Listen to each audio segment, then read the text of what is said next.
রাজধানী হচ্ছে উন্নয়নের মূল কেন্দ্রবিন্দু, সেখানে এখন পর্যন্ত স্থানীয় সরকার নিয়ে সরকার সিদ্ধান্তই পৌঁছাতে পারে না, একটা অদক্ষ সরকার।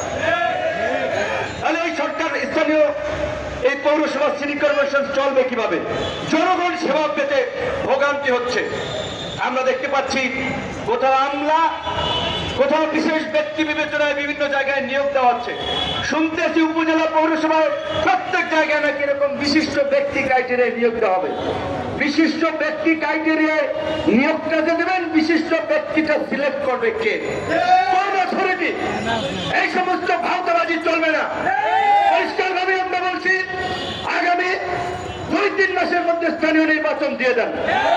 এবং এই যে জেলা পরিষদ, উপজেলা পরিষদের চেয়ারম্যানদেরকে সরানো হয়েছে, পৌরসভা সিটি কর্পোরেশনের মেয়রদেরকে সরানো হয়েছে, অথচ ইউনিয়ন পরিষদের চেয়ারম্যানদেরকে আবার রেখে দিয়েছেন। এখন আবার এই যে আমাদের গণ অভ্যুত্থানের আমরা যারা অংশীদার, যারা চেতনার কথা বলি, বিপ্লবী দাবি করি, তারা অনেকে কিন্তু দল ভারী করতে এই সমস্ত চেয়ারম্যান, মেয়র তাদেরকে কিন্তু শেল্টার দিচ্ছে। এই অপারেশন টেবিল হান্ট কিংবা এই যে বিভিন্ন ভাবে যারা গ্রেপ্তার হচ্ছে, খোঁজ দিয়ে দেখেন থানায় কারা ছাড়াতে যাচ্ছে। এমনকি এদের মামলাগুলো জামিনের জন্য কোর্টে কারা দাঁড়াচ্ছে। আন্দোলন সংগ্রাম করেছি, জীবন দিয়ে রক্ত ঝরিয়েছি, জেল খেটেছি। বিপ্লবের পরে নানান সুবিধাবাদী সুবিধাভোগী বিপ্লবী তৈরি হয়েছে। কেউ কোর্টে ব্যবসা করছে, কেউ থানায় ব্যবসা করছে, কেউ ইউনো অফিসে ব্যবসা করছে, কেউ ডিসি অফিসে ব্যবসা করছে। এই বিপ্লবের নামের নব্য ব্যবসায়ীদেরকে আপনাদেরকে রুখে দিতে হবে। এই দেশের একমাত্র রাজনৈতিক দল গণ অধিকার পরিষদ, যারা কোন সরকারি সুবিধা, গোয়েন্দা সংস্থার প্রেসক্রিপশন, বিদেশি মিশনের পরামর্শে তৈরি হয় নাই। জনগণের চাহিদা অনুযায়ী, জনগণের আকাঙ্ক্ষা অনুযায়ী রাজপথে ধারাবাহিকভাবে গত 7-8 বছরের আন্দোলন সংগ্রামে মধ্য দিয়ে এই গণ অধিকার পরিষদ গড়ে উঠেছে।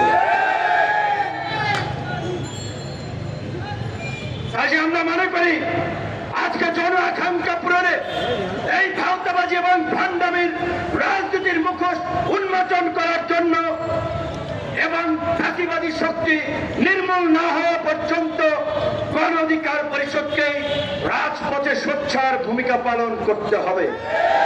তাই আগামী 19 তারিখের জেলাব্যাপী কর্মসূচিতে লিফলেট এবং গণসংযোগের মাধ্যমে দেশবাসীকে কানেক্ট করে পরবর্তীতেও নিষিদ্ধের জন্য প্রয়োজনে আমরা টানা অবস্থান কর্মসূচি ঢাকায় পালন করব। এটা আমাদের পরিষ্কার কথা।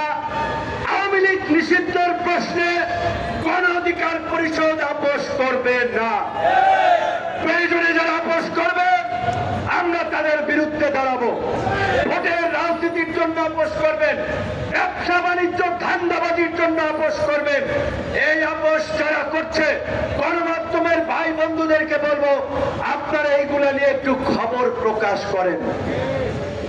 আওয়ামী লীগের নেতারা বিভিন্ন ব্যাংকের পরিচালক ছিলেন, চেয়ারম্যান ছিলেন, বিভিন্ন আর্থিক প্রতিষ্ঠানের দায়িত্ব ছিলেন। এই গণ অভ্যুত্থানের পরেও তবিয়াতে থেকে চেকের মাধ্যমে বিভিন্ন ব্যক্তিকে ব্যবহার করে হাজার হাজার কোটি টাকা উঠিয়ে নিয়ে গেছে। আপনারা জানেন, এই খবর তো আম জনতা আমরা রাখি না। টাকা তারা উঠিয়ে নিয়ে গেছেন, অন্যদেরকে কমিশন দিয়েছেন। এই কমিশন বিভিন্ন স্তরে ভাগ বাটোয়ারা হয়েছে। কাজেই আওয়ামী লীগকে নিষিদ্ধের নামে কোন আইয়সমূলক পদক্ষেপে আমাদের সমর্থন দেওয়া যাবে না।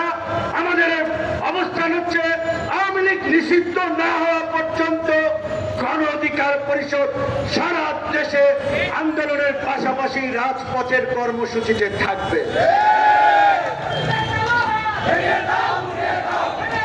এবং আমরা একটা কথা বারবার মনে করিয়ে দিতে চাই, এই জাতি বড় দুর্ভাগা, এই জাতি বড় অভাগা। শ্রমিক মেহনতি মানুষেরা, এই জাতির বীর সন্তানেরা ইতিহাসের দেশের সংকটে বারবার বুক চিতিয়ে লড়াই করেছে, জীবন দিয়েছে, কিন্তু পরিবর্তনের সুফল ভোগ করেছে গুটি কয়েক উঁচু তলার লোকেরা। এই বিপ্লবের পরেও তাই হতে যাচ্ছে। এই যে 24 জনের উপদেষ্টা পরিষদ, এমন উপদেষ্টা আছে যাদেরকে গত 16 বছরে অন্তত 50টা প্রোগ্রামে দাওয়াত দিয়েছিলাম, আসেন আপনারা একটু কথা বলেন, জাতিবাদের বিরুদ্ধে আওয়াজ তুলেন, মানুষ সাহসী হবে। তারা কিন্তু সিস্টেম করে চলেছে, একটা কর্মসূচিতেও আসে নাই। এমনকি তাদের মধ্যে অনেকে আওয়ামী লীগের ব্যবসায়ী থেকে শুরু করে প্রশাসনে থাকা এই জাতিবাদের দোসরদেরকে শেল্টার দিচ্ছে। তাই আমরা বলছি এই উপদেষ্টা পরিষদ অবশ্যই পুনর্গঠন করতে হবে। নির্বাচন নিয়ে এত অস্থিরতার কিছু নাই বন্ধুগণ।